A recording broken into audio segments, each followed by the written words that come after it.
سوال بھی انہوں نے رکھا کہ روزہ کب کھولا جانا چاہیے، جبکہ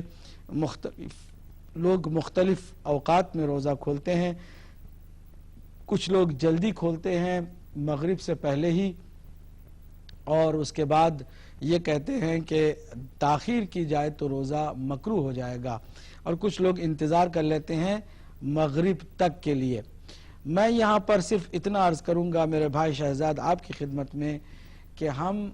بحمد اللہ ولہ المنہ اہل بیت اطہار علیہ السلام کی روش پر، سیرت پر اس لیے چلتے ہیں کہ وہ امین ہیں رسول اللہ کی سنت کے اور وارث ہیں قرآن مجید کے۔ قرآن مجید کے وارث اور رسول اسلام صلی اللہ علیہ وآلہ وسلم کی سنت حقیقی کے یہ امین اور امانت دار ہیں۔ انہوں نے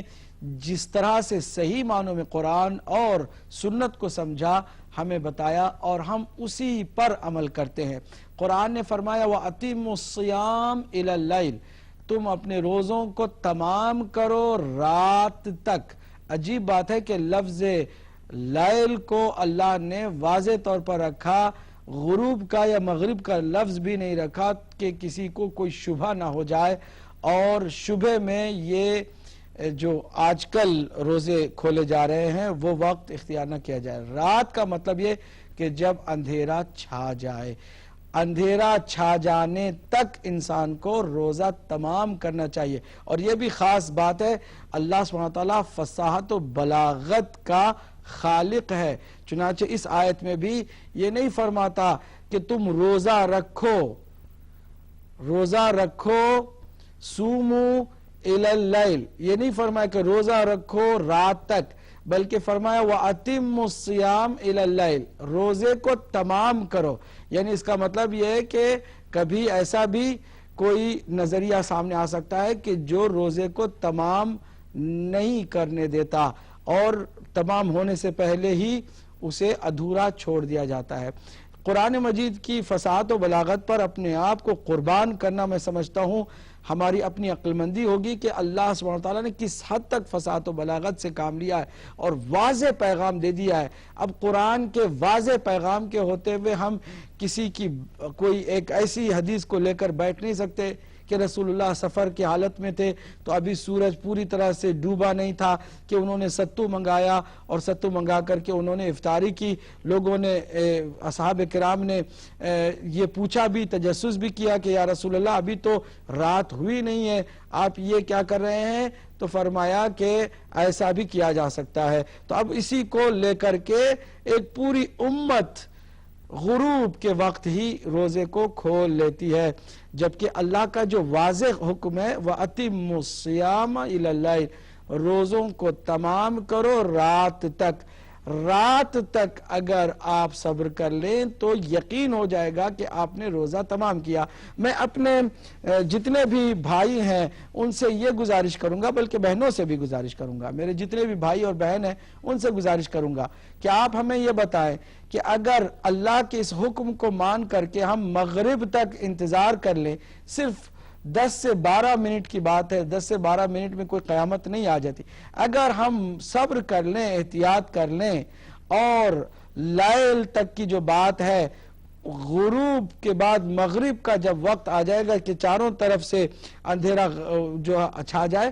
ایسے وقت تک ہم تھوڑا سا انتظار کر لیں اور روزے کی افطاری کریں، تو اس میں زیادہ ہم سیف اور محفوظ ہیں یا کسی ایک روایت کے بلبوتے پر غروب کے وقت ہی افطاری کر لیں تو اس میں زیادہ سیف ہیں؟ یہ سوال آپ کو ہم کر رہے ہیں، آپ خود ہی اس کا جواب دیجئے گا، سوچئے گا اور بتائیے گا، کیونکہ دونوں ایسے حکم ہیں کہ جن حکم کے اندر ایک حکم میں احتیاط برتی جائے تو ہم سیف پلے کر رہے ہیں، یعنی ہم سیف سائیڈ ہیں کہ کوئی خطرہ نہیں ہے ہمارے روزے کو، دوسری طرف بہرحال خطرہ لاحق ہے۔ اگر کوئی یہ کہے کہ اگر تاخیر کریں گے اور رات تک انتظار کریں گے تو روزہ ہمارا مکروہ ہو جائے گا، لیکن مکمل روزہ تو ہے نا، مکمل روزہ ہے، باطل تو نہیں ہو جائے گا، باطل نہیں ہوگا، مکمل ہوگا، قرآن کی آیت کے مطابق ہوگا، مان کے چلیں کہ وہ مکروہ بھی ہو جائے گا، مکروہ ہو جائے اور مکمل ہو جائے اور سیف سائڈ ہم رہیں یہ بہتر ہے، یا پھر جو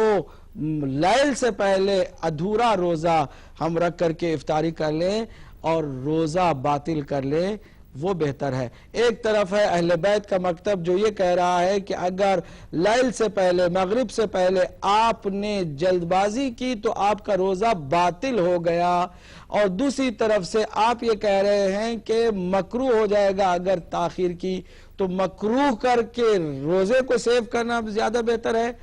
یا پھر روزے کو جلدی کھول کے باطل کر لینا بہتر ہے؟ کیا ہے؟ میں نے سوال ہی رکھا ہے، کوئی اپنی طرف سے فیصلہ بھی نہیں دوں گا، امید ہے انشاءاللہ آپ اس پر توجہ دیں گے، بھول جائیں گے کہ آپ کس مکتب سے آپ متعلق ہیں، کس فرقے سے آپ کا تعلق ہے۔ اس سے کوئی آپ کو قیامت کے دن یا اپنی قبروں میں یہ سوال نہیں ہوگا کہ آپ کس مکتب کے یا کس مولوی کے پیچھے چلتے رہے اور کس ملا کی بات سن کر کے آپ نے کیا، نہیں، یہ کہا پوچھا جائے گا کہ آپ نے قرآن کے مطابق عمل کیا کہ نہیں کیا، یا پھر قرآن کے ساتھ جو وارثان قرآن ہیں ان کی جو روش تھی اور جو سیرت تھی اس پر عمل کیا بھی کہ نہیں کیا، یہ سوال ہوگا، لیکن وہ سوال نہیں ہوگا کہ آپ کس فرقے سے متعلق ہیں۔ لہٰذا آپ کے لیے اور ہم سب کے لیے یہی بہتری ہے کہ قرآن کا جو واضح حکم ہے اس کے مطابق روزہ رکھا جائے۔ مسز رضا لندن سے آپ نے نفل کے بارے میں پوچھا کہ یہ جو